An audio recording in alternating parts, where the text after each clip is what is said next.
آپ نے کہا میں نے دیکھا آقا علیہ الصلوۃ والسلام اور اماں خدیجہ الکبریٰ رضی اللہ تعالیٰ عنہا دونوں نماز پڑھ رہے تھے. فرماتے انہوں نے رکوع کیا، قیام کیا، سجدہ کیا. جب سلام پھیرا میں نے پوچھا یا رسول اللہ آپ کیا کر رہے تھے؟ اور میرے آقا علیہ الصلوۃ والسلام کے اوپر فرض ہونے سے پہلے میرے آقا نماز پڑھ رہے تھے. ہمارے اوپر فرض ہونے کے بعد بھی ہم نماز نہیں پڑھتے. ہمارا عالم یہ ہے کہ نماز جو ہے فرض ہے، اور اتنا فرض ہے رب نے 700 سے زیادہ مرتبہ قرآن میں رب نماز کا حکم دیا. اور یہ بھی یاد رکھیں کسی صورت میں نماز معاف نہیں ہے، اور پھر بھی ہم نماز نہیں پڑھتے. مولا علی کرم اللہ وجہ الکریم کہنے لگے یا رسول اللہ آپ کیا کر رہے تھے؟ میرے آقا علیہ الصلوۃ والسلام نے ارشاد فرمایا اے علی ہم نماز پڑھ رہے تھے. یا رسول اللہ میں بھی نماز پڑھنا چاہتا ہوں.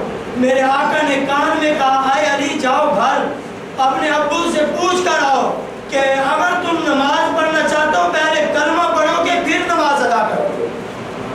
حضرت علی فرماتے ہیں میری عمر 10 سال ہے، میں اپنے باپ کے پاس گیا، کہنے لگا تو میرے باپ حضرت ابو طالب رضی اللہ تعالیٰ عنہ نے کہا، فرمایا اے علی تمہارے حق میں آقا علیہ الصلوۃ والسلام بہتر جانتے ہیں کیونکہ مجھ سے زیادہ حضور تجھ سے محبت کرتے ہیں. جب حضرت علی آئے تو میرے آقا نے کلمہ پڑھایا اور حضرت علی مسلمان ہوئے. فرماتے ہیں جس چیز نے مجھے متاثر کیا وہ نماز تھی. اور دوسرا بہت ہی خوبصورت واقعہ لکھا ہے، فرماتے ہیں کہ حضرت علی کا ذکر آنے سے پہلے ہو رہا تھا. وہ کیسے؟ فرماتے ہیں حضرت مفسرین نے لکھا ہے، فرمایا حضرت علی کرم اللہ وجہ الکریم کا تذکرہ پہلے ہو رہا تھا. وہ کیسے؟ فرماتے ہیں کہ حضرت علی کرم اللہ وجہ الکریم کا تذکرہ اس لیے ہو رہا تھا، حضرت علی کرم اللہ وجہ الکریم کے والد حضرت ابو طالب رضی اللہ تعالیٰ عنہ ملک یمن کے اندر ایک راہب عابد عبادت گزار رہتا تھا.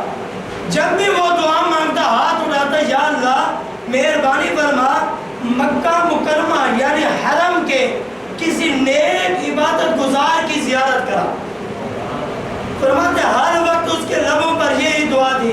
اس کی عمر 109 سال تھی. فرماتے ہیں جب ابو طالب وہاں پہنچے تجارت کی غرض سے وہاں پہنچے اس راہب سے ملاقات ہو گئی. جب ملاقات ہوئی اس راہب نے پوچھا آپ کا نام کیا ہے؟ آپ نے کہا میرا نام ابو طالب ہے. فرمایا تمہارے باپ کا نام کیا ہے؟ فرمایا حضرت عبد المطلب ہے.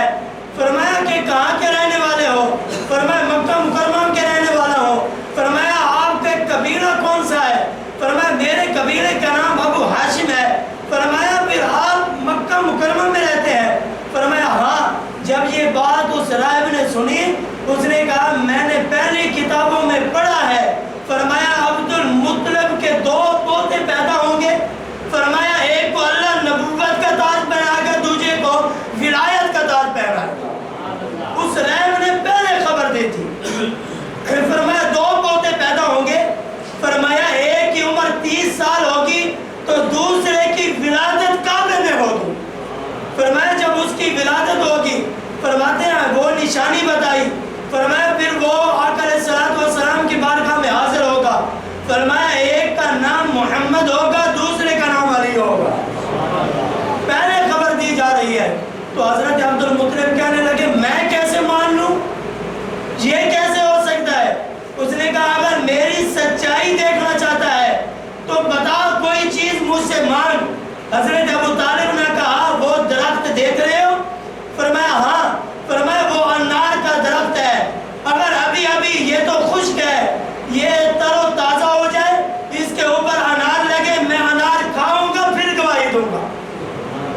فرماتے ہیں آپ کا کہنا تھا اس راہب نے کیا کہا. آج لوگ کہتے ہیں اس طریقے سے دعا مانگتے ہو. النظر الی وجہ علی عبادہ. حضور نے فرمایا علی کا چہرہ دیکھنا بھی عبادت ہے. اور حدیث پاک میں آتا ہے حضور نے فرمایا علی کا ذکر کرنا بھی عبادت ہے. میں عبادت کر رہا ہوں آپ سن رہے ہیں. فرماتے ہیں اور دوسری حدیث پاک میں آتا ہے من کنت مولا فہذا علی مولا.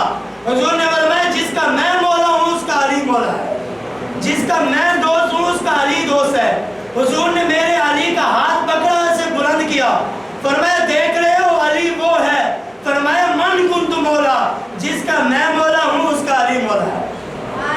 اور آگے ارشاد فرمایا انا مدینۃ العلم وعلی بعد ہوا، فرمایا علی علم کا، میں علم کا شہر ہوں، علی اس کا دروازہ ہے۔ اگر جس کو علم کی طلب ہے پہلے علی کے دروازے پہ آئے گا، میرا رب پھر علم عطا فرمائے۔ اس وقت تک اس بندے کو علم حاصل نہیں ہو سکتا جب تک وہ علی کے دروازے پہ نہیں آئے گا۔ اور دوسری حدیث پاک میں آتا ہے انا مدینۃ الحکمت وعلی الباب ہوا، فرمایا میں حکمت کا شہر ہوں، علی اس کا دروازہ ہے۔ فرمایا اور دوسری حدیث پاک میں آتا ہے، کمال حدیث ہے، فرمایا ایک تو حدیث ہم نے پڑھی ہے من سب نبی فقتلوا، اور دوسری حدیث پاک میں آتا ہے من سب علی، فرمایا جس نے علی کو گالی دی اس نے مجھے گالی دی۔ فرمایا وہ تو حضور کے بارے میں ہے، فرمایا میرے آقا علیہ الصلوۃ والسلام نے فرمایا علی کو میرے رب نے کمال علم عطا فرمایا، اور علی کے علم کا اندازہ ہم نہیں لگا سکتے۔ فرماتے ہیں ابو طالب نے جب سوال کیا تو اس نائب نے درخت کی طرف اشارہ کیا اور ہاتھ اٹھائے، دعا مانگی، یا اللہ میں علی اور ولی ان دونوں کے نام کا ذکر کر رہا تھا، اس نام کی برکت سے اس درخت کے اندر پھل عطا فرما۔ حضرت فرماتے ہیں اس نائب نے دعا کی تو کیا دیکھتے ہیں، حضرت ابو طالب فرماتے ہیں انار لگا، انار پکا، میں نے انار کھایا اور گواہی دے دی۔ آپ نے نہیں بولنا، آپ نے نہیں بولنا، کیونکہ رب نے آپ کو زبان اس لیے دی ہے کہ ہم نے غیبت تو کرنی آتی ہے، اللہ اور اللہ کے رسول کے ذکر میں بولنا نہیں آتا۔ میں کیا کہا آپ نے؟ فرماتا ہے میں نے انار کھایا اور اس کی گواہی پر میں نے کہا اس وقت میرے نبی کی عمر 29 سال تھی۔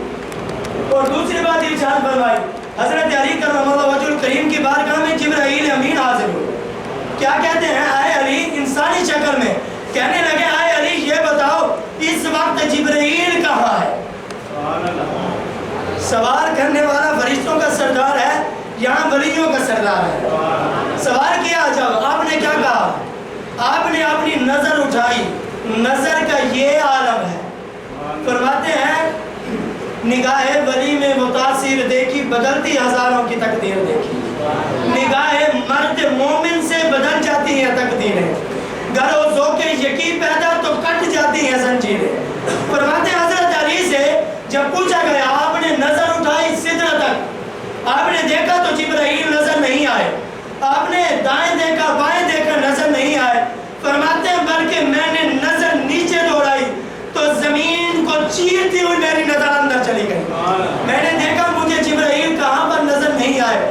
فرماتے ہیں حضرت علی کہنے لگے، فرماتے ہیں جا آپ جبرائیل ہیں یا میں جبرائیل ہوں؟ تو حضرت جبرائیل نے ہاتھ باندھے اور کہنے لگے اے علی آپ تو علی ہیں، جبرائیل تو میں ہوں۔ یہ عالم ہے حضرت علی کی نگاہ کا۔ فرماتے ہیں حضرت علی نے جب یہ بات بیان کی، فرماتے ہیں اس کے بعد بہت کمال واقعہ لکھا مفسرین نے، میرے آقا نے جب وصال فرمایا 10 دن گزرے، ایک عربی مسجد